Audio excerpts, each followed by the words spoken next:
Добрый вечер. В эфире информационный выпуск Амшикшара. Коротко о темах в сегодняшнем выпуске. Избранный президент Абхазии дал интервью агентству ТАСС. Бадра Гумба подчеркнул, что Россия последовательно оказывает поддержку во всех областях. К 80-летию Победы Россия поможет Абхазии восстановить все мемориалы и памятники героям Великой Отечественной войны.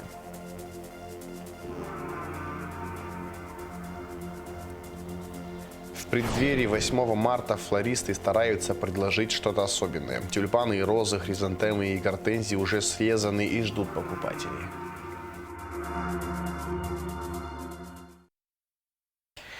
Избранный президент Абхазии дал интервью агентству ТАСС. Бадра Гумба отметил, что взаимоотношения с Россией – приоритет Абхазии во внешней политике. Он подчеркнул, что Россия последовательно оказывает поддержку во всех областях. Взаимоотношения с Российской Федерацией – это приоритет во внешней политике нашей страны. Вы знаете, что Российская Федерация последовательно оказывает нам поддержку во всех областях жизнедеятельности нашего государства. Это начиная из вопросов безопасности и вопросы социально-экономического развития, вопросы, связанные с улучшением инфраструктуры в нашей стране. Пользуясь случаем, хотел бы еще раз отметить, что в этом году мы начинаем регулярные рейсы, восстановлен наш международный аэропорт, то, чего население Абхазии ждало более чем 30 лет. Это очень важное инфраструктурное решение, которое не могло бы состояться без поддержки Российской Федерации. Вы знаете, мы действительно работаем над улучшением инвестиционного климата в нашей стране. За последние годы десятки миллиардов рублей в виде частных инвестиций пришло в экономику Абхазии. Это дополнительные рабочие места, это дополнительная налогооблагаемая база, это возможности развития отраслей экономики. В этом смысле мы обязаны развивать эти взаимоотношения в первую очередь на благо нашего государства. Никаких опасений в отношении нашего суверенитета нет и быть не может. Народ Абхазии определил свое будущее, которое в развитии государства, самостоятельного государства. И Российская Федерация, наоборот, поддержала это решение народа Абхазии, которое было выстрадано тысячами своих лучших сыновей и дочерей. Поэтому мы уважаем мнение России, которая поддержала и признала независимость. В этом смысле вчерашняя встреча с Владимиром Владимировичем Путиным – очередное подтверждение того, что Российская Федерация с уважением относится к нашей независимости, к нашему суверенитету. И мы дальше будем выстраивать межгосударственные отношения. Это основа, на которую мы опираемся. Это то, к чему стремился народ Абхазии столетиями. Россия не может оставаться в стороне от бед соседней Абхазии и окажет республике помощь с энергоснабжением. Об итогах прошедшей накануне встречи президента России Владимира Путина с избранным руководителем Абхазии Бадрой Гумба рассказал на брифинге пресс-секретарь российского лидера Дмитрий Песков. Он также сообщил, что Путин и Гумба обсудили вопрос инвестсоглашения, и оно должно учитывать интересы всех участников. Действительно, будут конструктивные контакты и будут учитываться интересы всех. Что должно лежать в основе? В основе должно лежать взаимное уважение и взаимная выгода, подчеркнул пресс-секретарь российского президента. Россия к 80-летию Победы поможет Абхазии восстановить все мемориалы и памятники героям Великой Отечественной войны. Средства выделены по личному распоряжению Владимира Путина. Алика Трапш расскажет детали. Сохранение исторической памяти о вкладе народа Абхазии в победу в Великой Отечественной войне, в том числе благоустройство мемориалов, обелисков воинской славы, воинских захоронений, станет возможным благодаря проектам Фонда президентских грантов Российской Федерации. Программа реализуется по решению Владимира Путина. Любое абхазское село может получить средства на благоустройство памятных мест, связанных с Великой Отечественной войной. Для этого заблаговременно до 5 марта главам сельских администраций необходимо было подать заявку, чтобы знать точную картину о том, куда направить поддержку, представители Фонда президентских грантов проводили семинары для руководителей поселков, сел, представителей районов. В каждом селе, в каждом административном отделении в Абхазии, как и везде, имеются памятники, имеются захоронения, имеются обелиски, то есть все, что связано с войной, и многих из них они нуждаются в восстановлении, в ремонте. И вот к нам обратились где-то месяц назад фонд президентских грантов, руководство фонда президентских грантов России, и они провели семинар. Сами приехали, руководство, провели семинар практически со всеми главами наших сел. На этом было принято решение оказать содействие, помощь, финансирование сел. Те, которые будут участвовать, подадут заявки в размере до 1 миллиона рублей. Всего было подано 69 заявок от сел. В настоящее время одобрили 25 проектов, остальные на рассмотрении. В 4 селах Окум, Бедия, Дзукта и Магадыр уже приступили к восстановлению мемориалов, обелисков воинской славы. Прием заявок на восстановление памятников героям Великой Отечественной войны завершен, но в будущем Фонд президентских грантов Российской Федерации может оказать поддержку Абхазии и в других проектах. Темы войны для оказания помощи селам. Это проект работает в России, в отдаленных от центра России регионах. И он также будет и в Абхазии работать, если наши села, руководство будут заинтересованы в восстановлении каких-то культурных очагов, спортивных, социальных проектов. Они смогут участвовать в грантах, на каких-то льготах им будут предоставлять эти гранты, и наши села будут именно в этих проектах. Восстановление мемориалов в память о героях Великой Отечественной войны завершится в Абхазии ко Дню Победы 9 мая. Алика Трапш, Ильдар Дамиров, Рамо Камки, Абхазское телевидение. Исполняющий обязанности премьер-министра Абхазии Владимир Делба обсудил с исполняющим обязанности министра здравоохранения Эдуардом Будбо и исполняющим обязанности начальника УКС Тимуром Агарба вопросы строительства республиканской детской больницы, а также строительства помещения под ангиограф, который будет приобретен за счет средств российской финансовой помощи. Договоренность об этом была достигнута в начале февраля на встрече Бадры Гунба и министра здравоохранения России Михаила Мурашко. Владимир Делба отметил необходимость завершения строительных работ в срок. Республиканская детская больница должна быть сдана в эксплуатацию в следующем году, а помещение для ангиографа должно быть готово уже к 1 июля. На встрече также шла речь о ходе диспансеризации детского населения, проводимой российскими врачами. На сегодняшний день уже осмотрено 4163 ребенка. Абхазия продолжает настаивать на подписании с Грузией юридически обязывающего документа о неприменении силы. 4-5 марта в Женеве состоялся 63-й раунд международных дискуссий по безопасности и стабильности в Закавказье. В ходе раунда основных переговоров всеми участниками была подчеркнута готовность прикладывать все усилия для обеспечения эффективного процесса работы во имя мира, безопасности и стабильности. Важное внимание было уделено теме свободы передвижения по национальным паспортам граждан Республики Абхазия, в том числе снятие ограничений для перемещения по миру. Ожидается подготовка и проведение информационной сессии с участием специалиста, а также организация рабочей группы по этим важным вопросам на следующем раунде. 6 марта прозаику, сценаристу, поэту, журналисту и общественному деятелю Фазилю Абдуловичу Искандеру исполнилось бы 96 лет.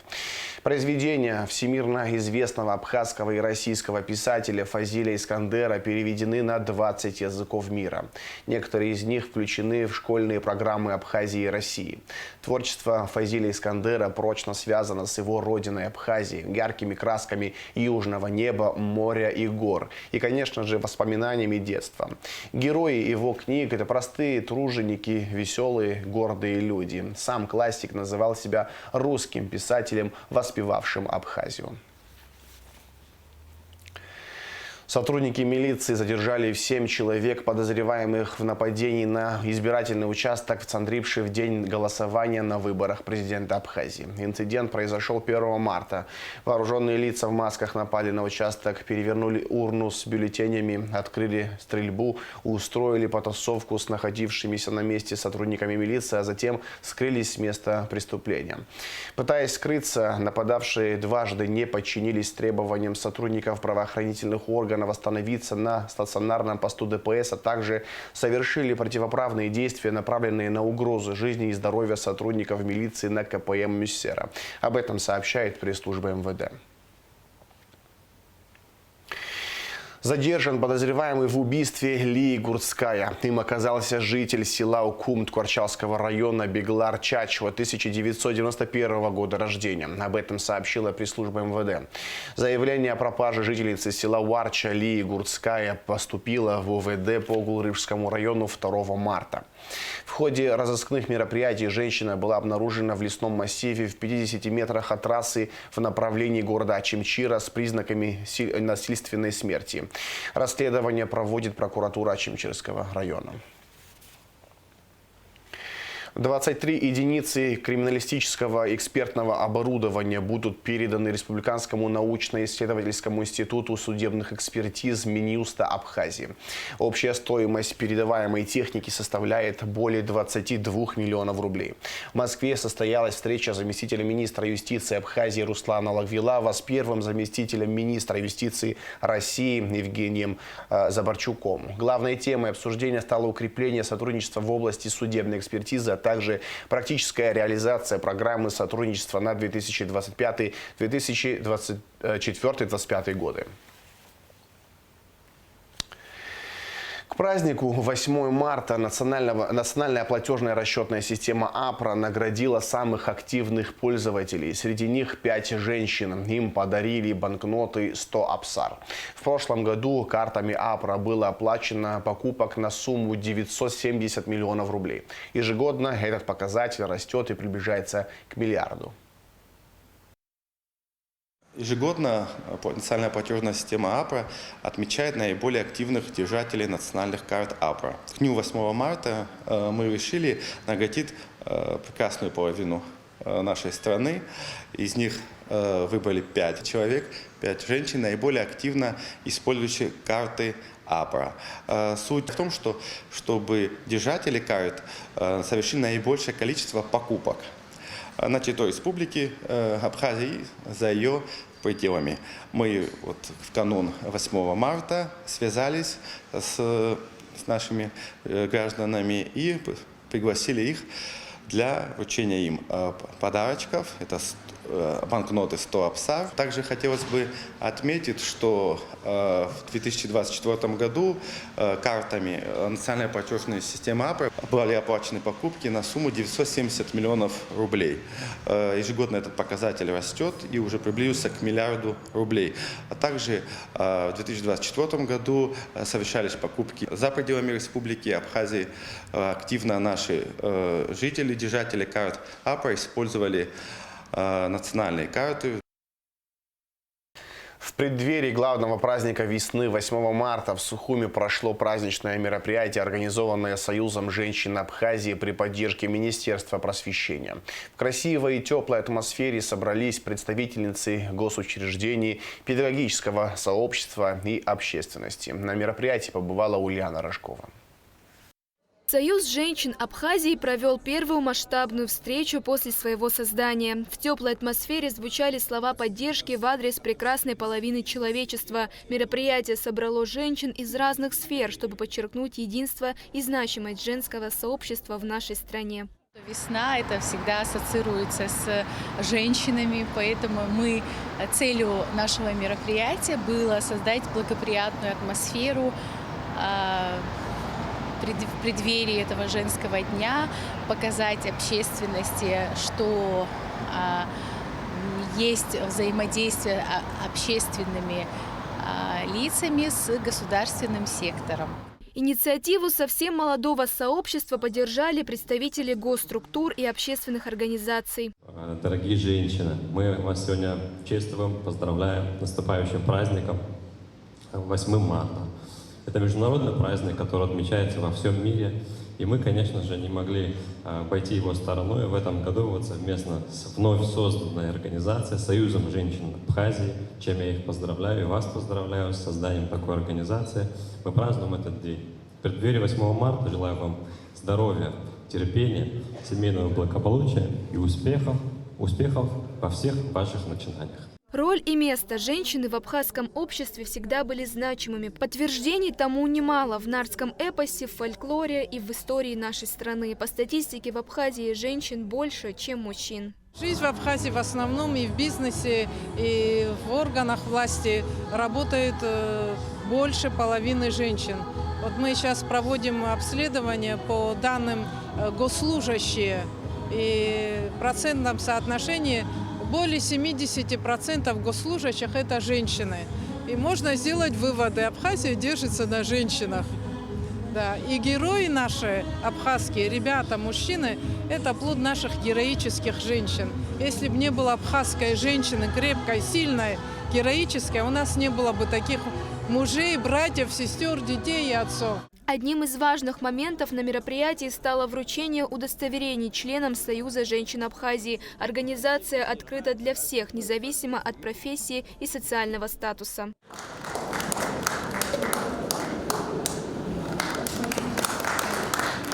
На празднике побывали гости из Российской Федерации. Председатель Союза женщин города Сочи подчеркнула важность сотрудничества и рассказала о предстоящих совместных инициативах. Вместе мы сможем многое, и хочу вам открыть такую небольшую тайну. Мы подали фонд президентских грантов и будем создавать школу социального предпринимательства в Абхазии. И это будет Серпина Ирина Владимировна. У нее 13-й раз уже проводится эта СИФ. Она в России у нас пионер. Ее мероприятие открывает Владимир Владимирович Путин. Вот, поэтому с ней я буду представителем этой школы. Мы будем помогать вам взращивать предпринимателей, социальных предпринимателей. У меня была целая презентация, но мы потом позже это все расскажем. То есть мы уже начинаем наше взаимодействие, эту деятельность. В завершении мероприятия гостей ждал праздничный фуршет и концерт с участием звезд абхазской эстрады. Ульяна Рожкова, Алексей Гухава, Абхазское телевидение. До самого красивого весеннего праздника времени все меньше. Но марафон поздравлений уже стартовал. А значит, куда без цветов. В преддверии 8 марта флористы стараются предложить что-то особенное. Тюльпаны и розы, хризантемы и гортензии, мимоза и десятки других цветов уже срезаны и ждут покупателей. Сколько они стоят и какие букеты предпочитают прекрасные дамы, узнавала Шазина Ханагу.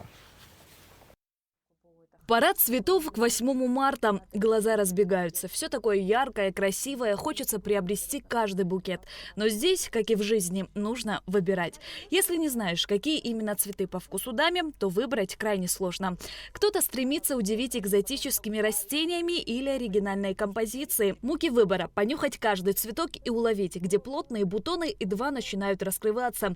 Лидер продаж, конечно, главные весенние цветы – тюльпаны. Хотя многие хотят быть оригинальными. Местный тюльпан и импортный тюльпан есть краснодарский с разных мест. Но у нас в основном это краснодарский тюльпан. Уже готовимся, много всяких заказов. Ночью спать не будем, будем делать заказы нашим любимым покупателям. Ощущение праздника уже буквально витает в воздухе. В цветочных магазинах сейчас можно найти букеты на любой вкус. Каждый продавец старается предложить покупателям что-то особенное. Цены на всю эту красоту в преддверии праздника, конечно, заметно выше. Из представленного широкого ассортимента цветов в Carpe Diem самый дорогой цветок – это ветка цимбидиума, стоимость которой 4500 рублей. Самый бюджетный цветок – местный тюльпан – 150 рублей. Цены, когда поднимаются, люди думают, что это мы подняли их. На самом деле это от нас не зависит. В первую очередь это теплицы, как в Краснодаре, так и дальше за рубежом. Скачок цен начинается оттуда. И, конечно же, бьет по нам и по нашим покупателям. Так что в целом нашей вины в этом нету. 8 марта праздники. Тюльпаны у нас от 150, 160, 180, 200, 220. И самый дорогой тюльпан – это экзотический такой сорт, дример называется, 280 рублей он стоит. В 2025 году в моде постельные оттенки цветов. К ним относятся светло-розовые, пудровые, персиковые, лавандовые и мятные цвета. Они символизируют легкость, заботу и тепло. Тенденции последних лет сильно изменились, и мужчины все больше начали разбираться в букетах. Они не только выбирают интересные варианты, но и предпочитают собирать композиции самостоятельно. Мужчины в наше время уже последние года 2 покупают очень много цветов. Больше. Все-таки вот это вот уходит. Особенно молодежь сейчас пошла такая. Раньше, если старшее поколение стеснялось немножко, то молодежь не. Букет цветов остается неизменным символом праздника. Ведь 8 марта без цветов – это как день города без салюта. Флористы советуют, чтобы букет стоял дольше, выбирайте полураспустившиеся бутоны. Свежий бутон всегда гладкий, упругий и не имеет посторонних пятен и полос. Ну вот я сегодня с утра, у меня пока еще одна композиция на заказ. Я думаю, что уже видно, что люди проходят, смотрят, присматриваются. Думаю, что будет все отлично. Примерно вот есть минимальная где-то с 1300-1500, вот так начинается, и можно до 3 композиций. Букеты тоже самое, можно вот 1500 и выше уже. По предпочтению, по желанию цветка, может тюльпаны там, ну, чем выше цветок, он дороже, ну и вот, не знаю, состав там, большой букет, естественно, подороже. Примечательно, что в Абхазии не принято дарить женщинам на 8 марта мимозу, несмотря на то, что желтые букеты крупными партиями вывозят из республики в Россию, где они традиционно считаются главными символами женского праздника.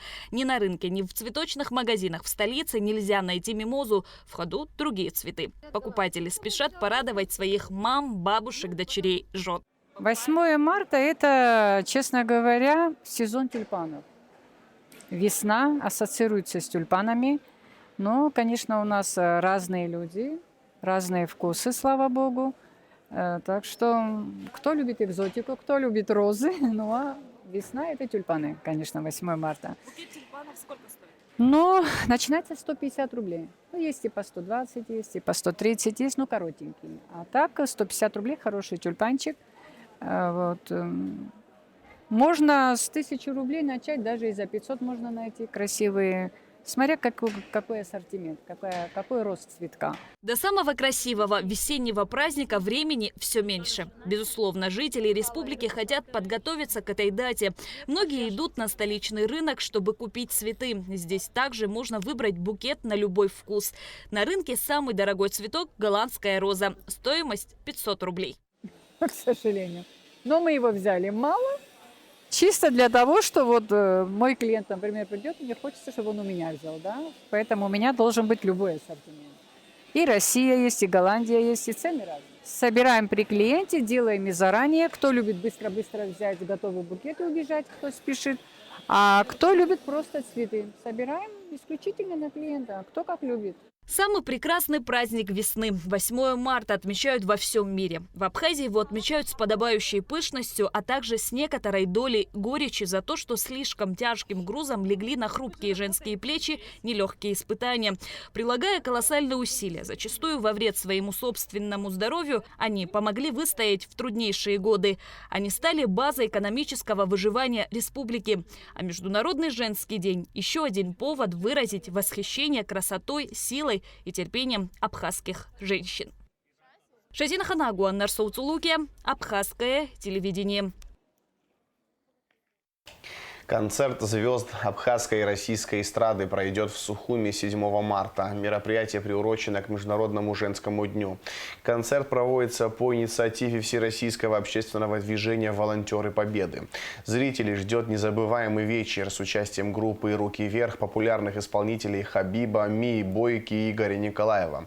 Администрация Сухума окажет содействие организаторам. Начало концерта в 17 часов на площади Свободы.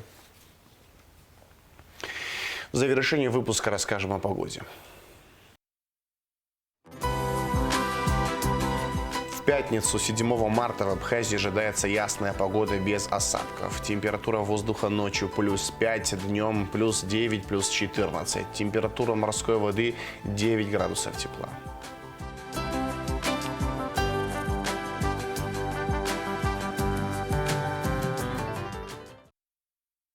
На этом информационный выпуск Амшек Шара подошел к концу. Всего хорошего, до свидания.